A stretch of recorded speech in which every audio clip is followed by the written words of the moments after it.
ljudi iznose, pričaju, kritikuju, ima mesta kritike. Ali molim vas, kad slušam demokrate, kad sam sad slušao ovoga gospodina Martića, creva mi se, da li je to moguće? Kada ljudi koji ne znaju zašto su izabrani, ja mislim da gospodin Martić ne zna još šta treba da radi. On kad bude ukapirao šta treba da radi, proći će 10 godina. I nemojte vi da brinete ni o Čačku, ni o Srbiji, brinite vi o sebi. Radite nešto što znate. A ovo, gospodine Martiću, ne znate i nemoj više da se brukate. Pričate ovde koje kakve gluposti. Slušamo ljude koji još uvek vrše vlast i kritikuju nekoga ko minut nije vršio vlast. Pa zar ima mesta takvim diskusijama? Pa valjda ova Srbija vidi, pa vi ste sve ovo upropastili, pričate mi o SPS-u.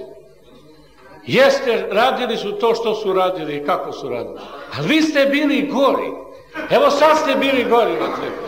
Pa i vidjeli smo da i od nečeg lošeg ima još gore.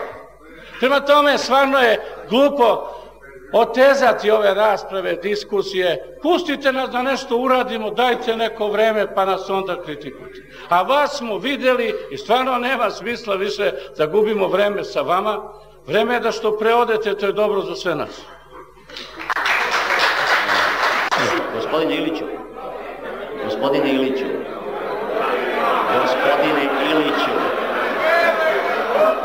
Iliću, po kom osnovu, izvinite, molim vas, po kom osnovu? Nema replike na repliku.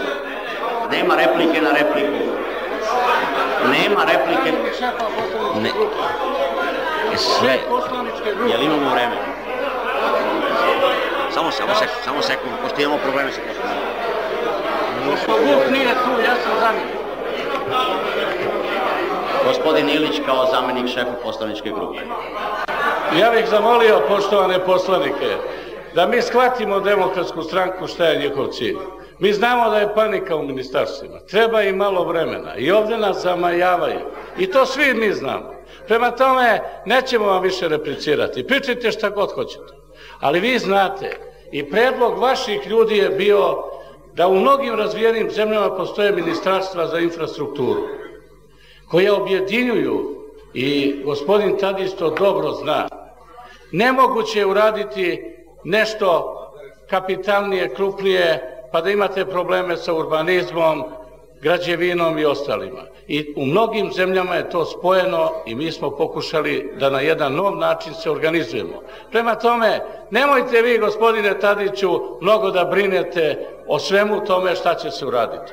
Ako ste vi, kao profesor psihologije, snašli ste i bili izuzetno dobar ministar telekomunikacija, pa ja ću se nešto snaći tu usput.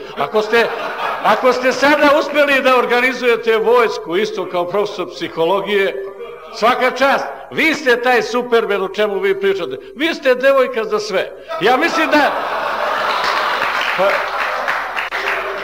Ali ja, gospodine Tadiću, nisam čuo da ni u jednom ozbiljnom parlamentu ministar vojske sedi ovde kao neka baba Simana i replicira. Ministar vojske mora da bude dasa, gospodine Tadić, da bude vojničina, a ne da sedi tu kao sekapersa i da samo je... Ja mislim da se mnogi generali danas vide kada se...